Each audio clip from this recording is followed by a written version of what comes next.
Hello everybody and welcome to Blue Jays Today, where we always got something to say about the Toronto Blue Jays. I'm your host, Adam Peddle. And I'm your host, Nicholas Playlog. And today, guys, we got a ton of Blue Jays updates for y'all. Some big roster changes going down with the Toronto Blue Jays yesterday. A Vladimir Guerrero Jr. injury update, some Jose Berrios news, and much more. Let's get into it, dude. Let's do it, shall we? All right, let's start with the first news. Today, as we're recording this on Monday, we had the Blue Jays send down a dozen players to minor league camp, including Ricky Tiedemann. Now, something to also note, Ricky Tiedemann was injured, but I don't think that really determined any decision here. I think he was going to be sent down anyways, because when you look at this list, you got a lot of guys who are top prospects: Semro, Bears, Ewinger, how do you pronounce his name? You know, you also got Orelvis Martinez, Leonardo Jimenez, Zuleta, all these guys that look like they're going to start off the season in the minors. So, I mean, anything about Ricky Tiedemann? Were you at all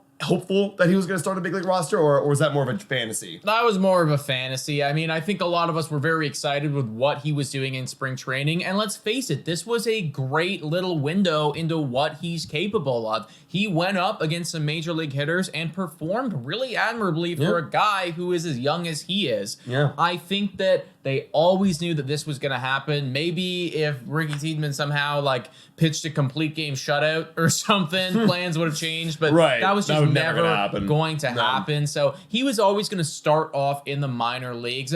And this is also kind of a good thing too, because now that shoulder, whatever's going on with that, you go, you take your time. There's no pressure, man. You performed. We saw you do good work. So go take what you need. He was a big highlight for sure in the spring training camp. But another guy who is not on this list right here, who is also another big highlight in our prospect system, that's Addison Barger. Oh. And does this mean that Addison Barger could be competitive for a final roster spot? I'm not going to say 100% no. I still think he's going to go to the minors. I think you want to start his clock a little bit later because you've got so many other guys that could play. But it's interesting to see that he might get some more playing time. Listen, guys, we both have a pretty big acting background, and effectively what this says to me is all of those guys, they got called in for an audition. Barger's getting a call back right now, okay? Now, I'm not saying that he's going to book the role. There's still 55 people on the roster as of today. There's a lot of guys that still need to be cut down,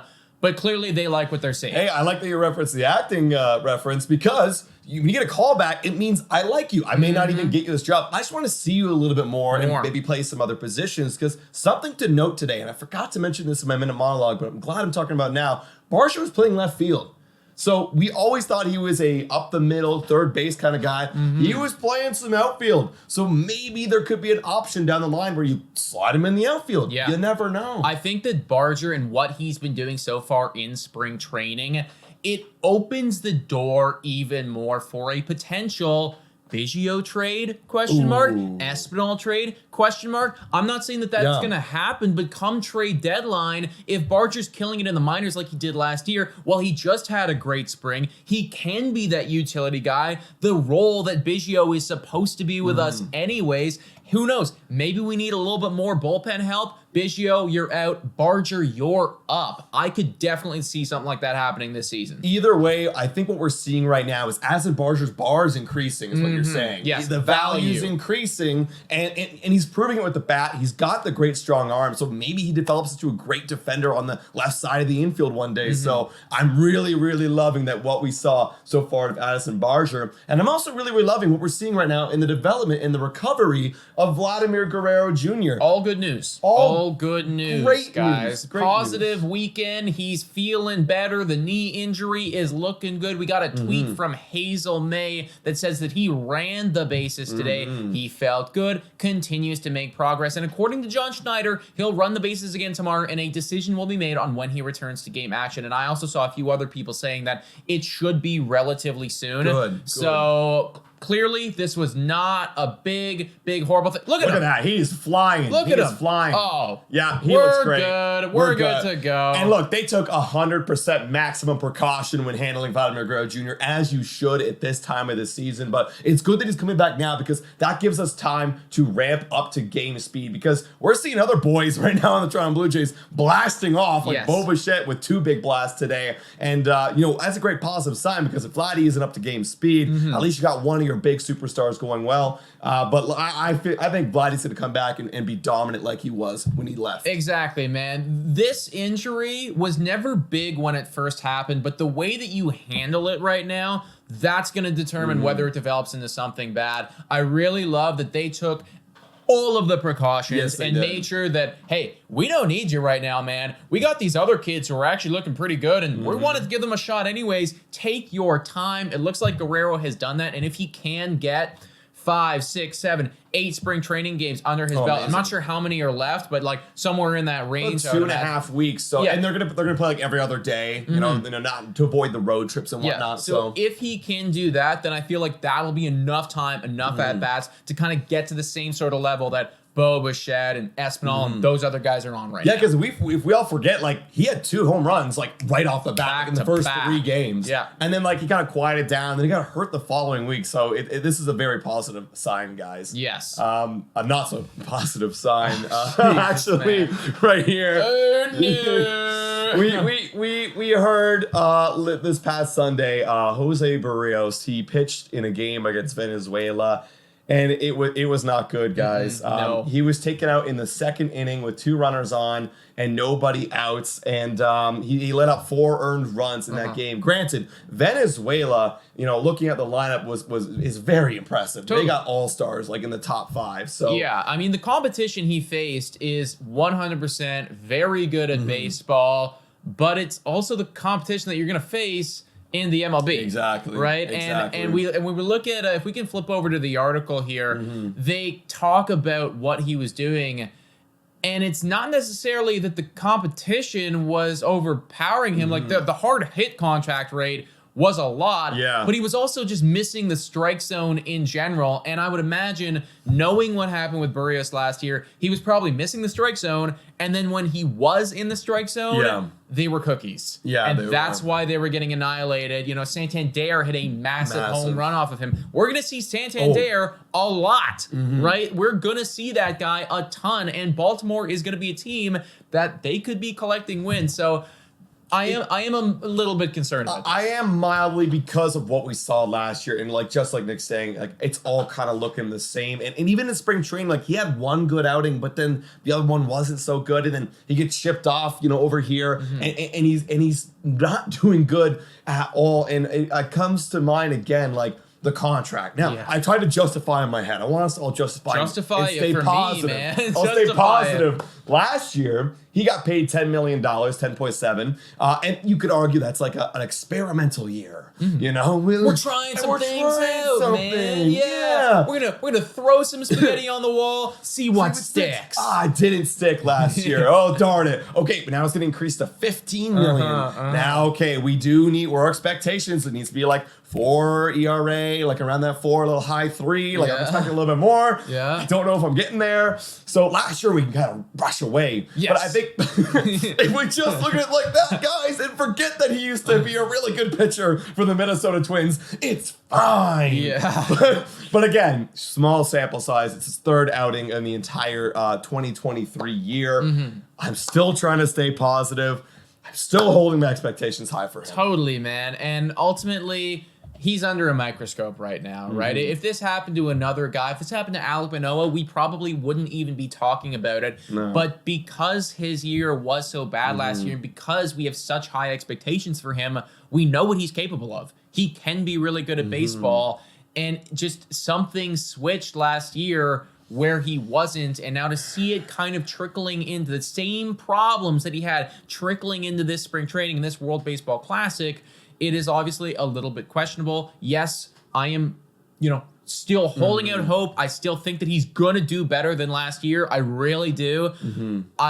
I'm hoping that it's not 4.7 ERA better. I'm hoping it's like 3.8 ERA better. I know, man. I just hate it. Just sucks. I'm again not saying it's a bust yet, but it's really unfortunate when the deal was made to sign him in 2021, like before Christmas. I was elated. I was probably the happiest Blue Jay fan on the planet. And to see him just the fall last year and this not good, so good start, it's really not encouraging. I mean, it goes to show you that we're gonna have opinions when the trade gets made. And then we're going to have probably different opinions a year from then, 2 years from then, 3 years from then. You never get the full picture until stuff goes down. Yeah. Speaking of trades and starting to get the full picture right here, this is going to be a complete overreaction. Yeah. So please do not take this like that. We're not coming out and saying that all of these trades are busts or anything like that. Right. But Jay's Journal released a pretty cool article here, just checking in on old friends. These are guys that we're obviously very familiar with, and they either left the team because we did not re-sign them or we traded them away. There is Teoscar Hernandez's face in a Seattle Mariners uniform. Oh, that's so sad to see before we go down there. It is that pretty kind of sad, weird, man. It is a weird look, man. I'll be honest. I expect that Teoscar's gonna have a good year. I know he's having a great year. He's a contract year. Same arguments for making with Matt Chapman. And let's face it, offensively speaking, Teoscar's probably better. I agree. So he could be a very good. Anyways, moving on. Lourdes Gurriel Jr. How's he doing in spring training? Well, I mean, he's 9 for 23 with a 391 batting average. And like, if you look at Lourdes Gurriel Jr.'s Instagram, I follow him, love following him. He is like so happy to be an Arizona Diamondback. His kid's got his jersey now, and he's coming out and like out of the gate strong. And there's some big expectations this year for the Arizona Diamondbacks to take that next step because they got him. And they got Gabriel Moreno. Well, he can't possibly be doing as good as that. Oh, if no, Nick, he's doing better. He's doing better. 412 batting average and 17 at-bats. Has a pair of home runs. That's something to note. He has a pair of home runs. That's power from Gabriel Moreno. And he's also got the great batting average. So, again, it's a small sample size. That's why we're not trying to overreact. But you also got Teoscar Hernandez, who's absolutely dominating. Now, he is a very, very small sample size, 5 for 13, but he's coming out of the gate strong. So, yeah, I think he's going to still be strong into the season. Okay, just remind me, Dalton Varsho, 200 I don't think it's this good. It's definitely not this good. But again, we can't compare. No, of course not. Of course not. It's just a hot start. Yes. It's a hot start. And also good friend Ramel Tapia. It's good to see him hitting 429 for the Boston Red Sox. You know, I actually really thought we should have brought him back. I always thought that we should have brought him back, man. I just feel like for the price that you would have had to pay to get it, I actually don't remember what he signed for the Boston Red Sox, but I remember it being like very small. For the price that you would have had to pay, why not, right? Yeah, just really, why not? I know. And then Bradley Zimmer also popping off Even right now. Bradley Zimmer, legend, Blue Jays legend, Bradley Zimmer hitting 316 right now. That's crazy.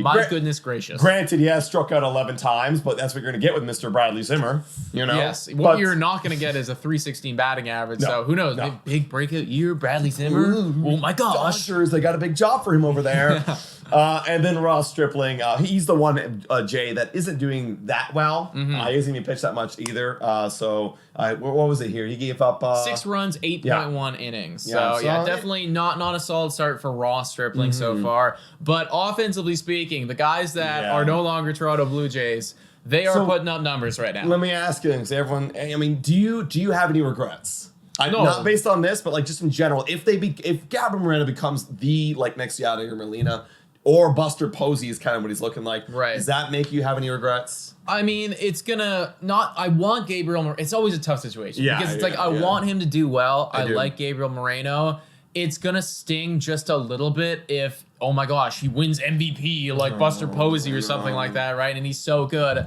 But I don't feel like I'm going to have any regrets because I'm just so confident in Alejandro Kirk being the guy and just being really good at baseball. He had his first start today, and he was doing exactly what Alejandro Kirk does. He's just a different player. Like, I think Alejandro Kirk's ceiling, I don't think is as high as a Gabriel Moreno. I think all the prospect, scouts or whatever are saying that Gabriel Moreno has literal MVP Buster Posey like ceiling, but I still am happy with what I'm getting with that launch curve. I know that's a for sure thing. I think honestly, I'm totally cool. Like pop off King, do what you got to do. As long as Dalton Varsho is good at baseball. We just need him to do his job. I just need you to do what we traded you to do. If it works out where Dalton Varsho starts kind of doing what Berrios is doing, and then you also end up being Buster Posey, right? That's when I'm going to have regrets. Yeah, absolutely. And then final notes on like Teoscar Hernandez and Lourdes. Any regrets about that at all?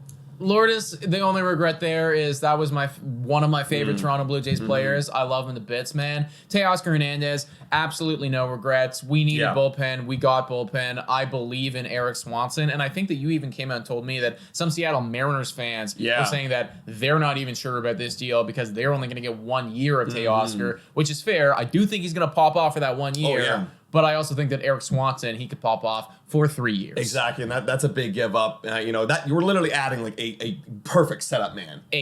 An ace setup man. Yes. In the Blue Jays bullpen. Guys, let us know in the comments down below. What do you think about all of these Blue Jays updates? Are you excited about maybe Addison Barger makes the team? And are you excited to see Vladimir Guerrero Jr. back and all the other things that we talked about? Also, please hit the like and the subscribe button, comment your thoughts down below, and $3 a month become a Patreon member. Shut in, they get every single one of these current Patreon members. You guys are freaking awesome, as well as our YouTube members. Can't forget about you. You guys are awesome as well. And guys, thank you so much for watching. And go Jays, go!